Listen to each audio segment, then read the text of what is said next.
It's that time of the year again. It's Kentucky Derby time. The Kentucky Derby coming up this Saturday from Churchill Downs. Looking forward to talking about the race and hopefully seeing some good things happen in the Kentucky Derby. You know good things will happen if you join Naira Bets. Head on over to Naira Bets, bet 200, get 200. The new member bonus, the promo code remains spring, even though it feels like summer today. Head to NairaBets.com for more information. And as a member of Naira Bets, you can enjoy a 10% winner's bonus betting through the app on the Kentucky Derby in this year's Exactas. Details at Naira.com.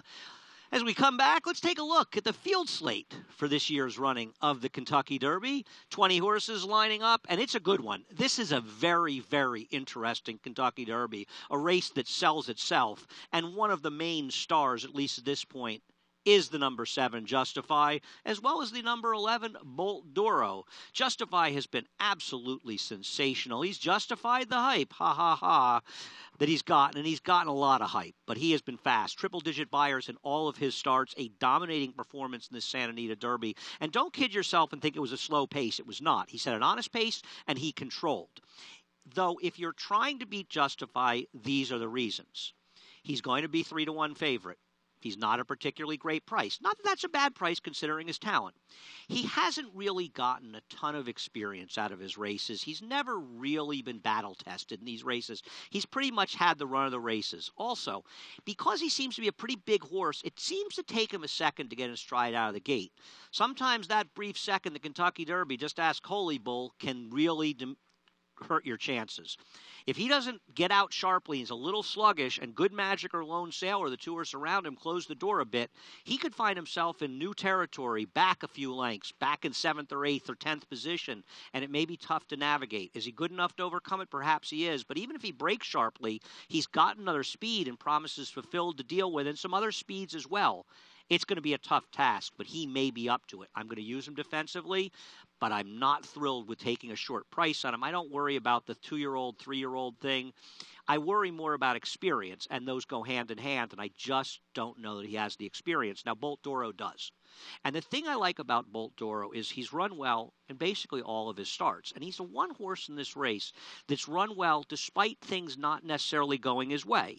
He really got a good trip in the San Felipe when he was put up on DQ over McKenzie. McKenzie's a good horse. That was his first start of the year. He got a 101 buyer. Last time out, Justify had the run of the race, honest pace or not. He had to stay closer than perhaps he's most comfortable to make that run at Justify. In this year's Derby, he can sit back farther and make a big run. I don't worry this trainer Mick Ruiz hasn't had success in big races. The Derby is littered with trainers that don't have great histories of success. The horse will get you there, and Bolt Doro is good enough. I am a big fan of Bolt Doro's chances in this year's Kentucky Derby. Let's head down to Oakland Park to the other undefeated 3-year-old that did not run as a 2-year-old, and that is Magnum Moon. This is a race that he beat Quip. Now, Quip, of course, not coming back in this year's Derby, but Salamini is coming back. And Salamini we'll talk about in a second. Magnum Moon, a lot of people will give that old, he's done nothing wrong. That's true. He hasn't, except drift out badly in his last race, which doesn't thrill me. What doesn't thrill me about him is that he didn't improve from his Rebel to his Arkansas Derby, which says to me, I don't see why he's supposed to take that step forward. He's going to need to win this race. He's also a front-running type that's going to have to get involved early in what should be a relatively honest or fast pace. Magnum Moon last time set an absolutely crawling pace at Oakland, and that's what enabled him to run as well as he did. And even with all those things in his favor, he was drifting in the stretch and didn't run a particularly high buyer or fast enough to beat some of these. I think Magnum Moon's going to take money in this race to be a dramatic underlay, and I don't like his chances. Salami is the kind of horse that I don't know is good enough, but perhaps he drops back in here and makes one run and gets a small piece. He was badly compromised in that Arkansas Derby with a wide trip and hurt by the slow pace.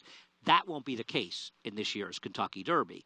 Let's look at another Todd Pletcher horse as we go down to Gulfstream Park and take a look at Audible, the New York bred. We certainly root for the New York breds around here.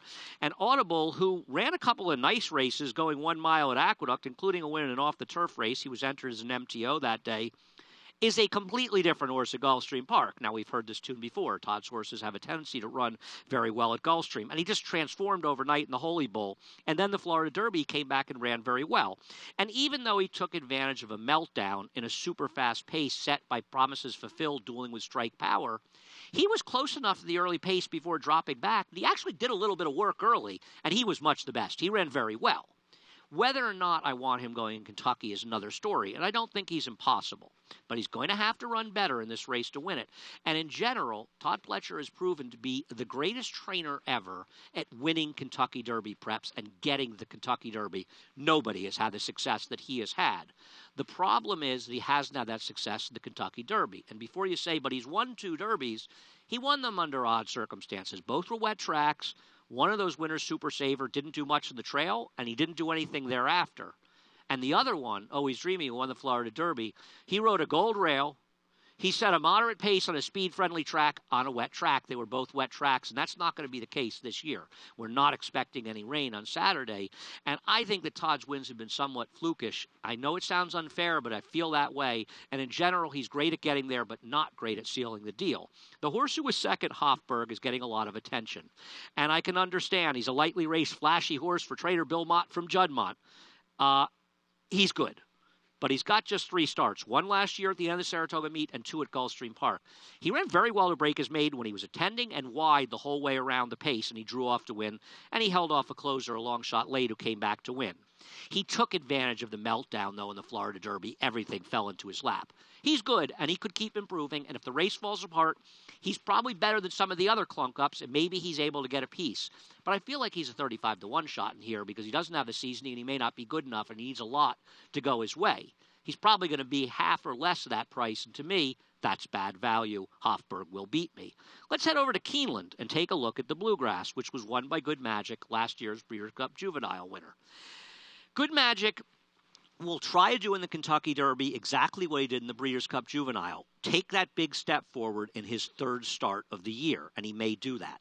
I thought his win in the Bluegrass was workmanlike at best. Yes, he was wide, and the track was kinder to inside runners, which helped the second-place finisher Flame Away. He ran fine in that race, 4 wide in the first turn, 3 wide in the second turn, attacked the pace. He didn't finish to me, though, like a horse that's crying out for 1.25 miles. However, making his 3rd start, he figures to take that big step forward he did in the race at Del Mar, the Breeders' Cup Juvenile. And his trainer, Chad Brown, has been raving about how he's been doing for 3 weeks in Kentucky, saying he's come alive. All reports from the racetrack that is more than true. He is doing great, and out of respect for him and the fact that he took that step forward, I'm using him in my play. I still wonder if he's necessarily going to be able to finish the deal at 1.25 miles, but I think he's good enough, and he has a chance in the 10-1 range in this race. The second-place finisher, Flame Away, you kind of have to really like this horse. He is just a cool, hard trier. He handles dirt, he handles synthetic, he handles the slop, he handles the turf. He can do anything, and he's always there.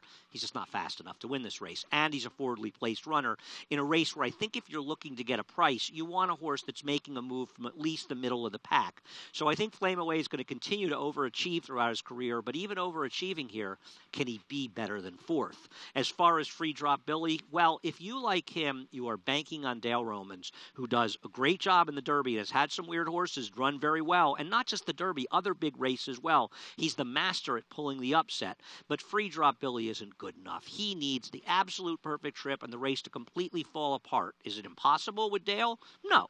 But I don't see him getting anything better than a small piece at best, and I just question whether or not Free Drop Billy is good enough.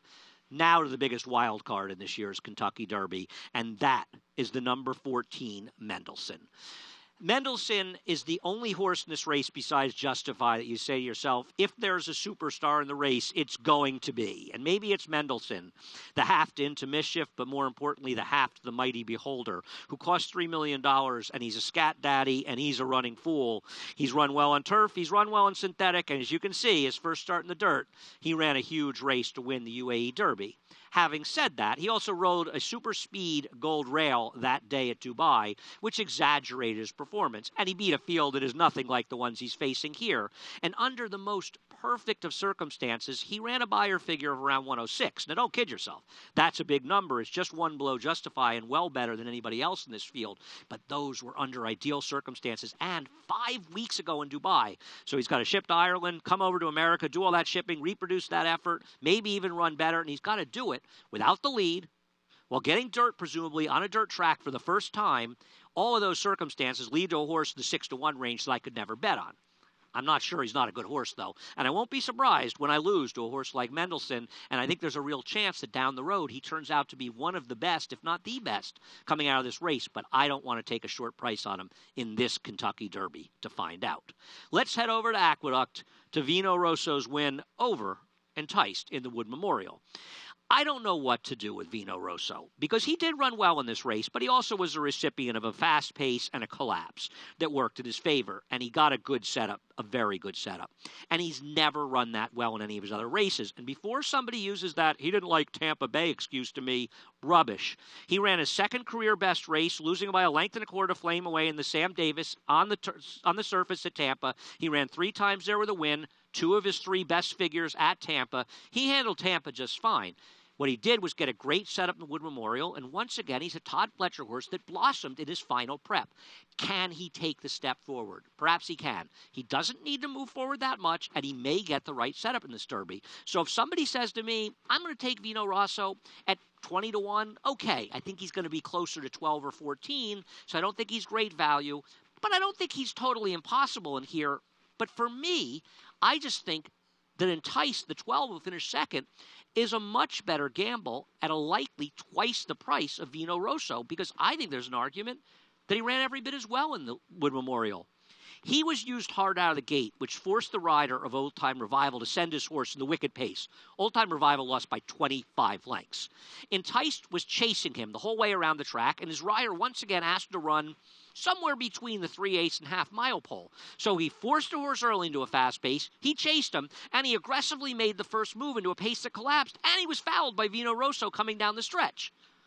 And he still only got beaten by 3 lengths. I think there's a very valid argument that he ran every bit as well as Vino Rosso, if not better, and he's going to be twice the price. For me, as a guy who believes in these trips, I have to take Enticed at the better price out of the Wood Memorial. He will be a fringe player for me.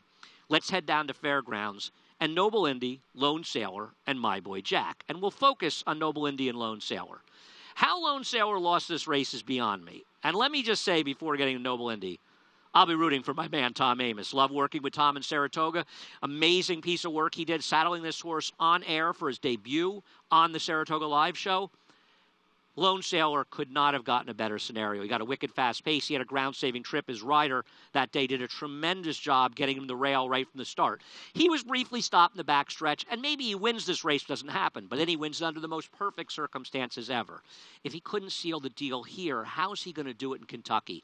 I hope I'm wrong. I hope Tom wins. Noble Indy was absolutely sensational in winning that day. He was embroiled in a pace that completely incinerated. They were flying up front. The race totally fell apart. He was passed. He was left for dead. He came back to win. It was an amazing performance. It was 6 weeks ago, and it's far and away the best race he's ever run. Once again, another Todd Pletcher horse that jumped up to win that prep. And how is he going to win this Kentucky Derby? He's got the 19 post. He's going to chase the speeds on the outside. He's going to put all those horses, the Justifies, the Mendelsons, those horses away, and then he's going to hold off the closers. If he does it, I tip my hat to him. But I will tell you, he ran an unbelievable race in the Louisiana Derby, and I'm very curious to see what he does here, because he may be a very nice horse. Third place finisher in that race was My Boy Jack, making that big wide move. He got the big fast pace to close into. We'll take a look at him winning the last prep that we ran for the Kentucky Derby. This was the Lexington at Keeneland. And look at him making that big run. Everybody loves a big run. The mile and a quarter, God, more distance. Wait for the Belmont. He's got Belmont horse ridden all over him. I think he's an Alan Jerkins horse, actually. I think he's a closing sprinter. 7 furlongs to a mile with a fast pace would be perfect for this horse. I don't believe he's good enough, and I don't believe he ultimately wants a mile and a quarter. Maybe he's a scenario where there's a meltdown, he gets fourth. He's not my kind of horse for that. And in general, I'm going to admit I'm not great at deciding who are the great meltdown horses to get a small piece. I'm going to focus on horses I think are more likely to be top contenders in here. And Bolt Doro is my top choice in this race, the number 11. As I stated, he has run well in all of his races in his career. He's a top horse. He has not had circumstances that were perfect for him in some of those races, including that big wide trip to nowhere in the Breeders' Cup. Now he's going to be able to show what he can do where he can relax mid-pap.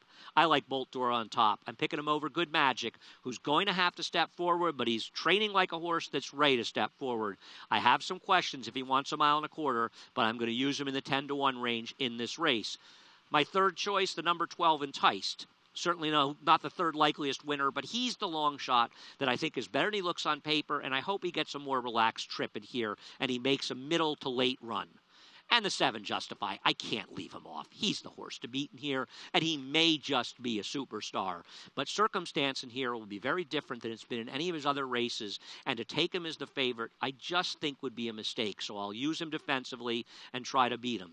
The old 11-6-12-7 for me in this year's Kentucky Derby. And remember, if you bet the Kentucky Derby on Naira Bets, a 10% winner's bonus on the Exacta if you play through the app only. And there's no reason you shouldn't have that app on your phone. A great way to bet through Naira Bets. And if you're not a member of Naira Bets, well, now's the time.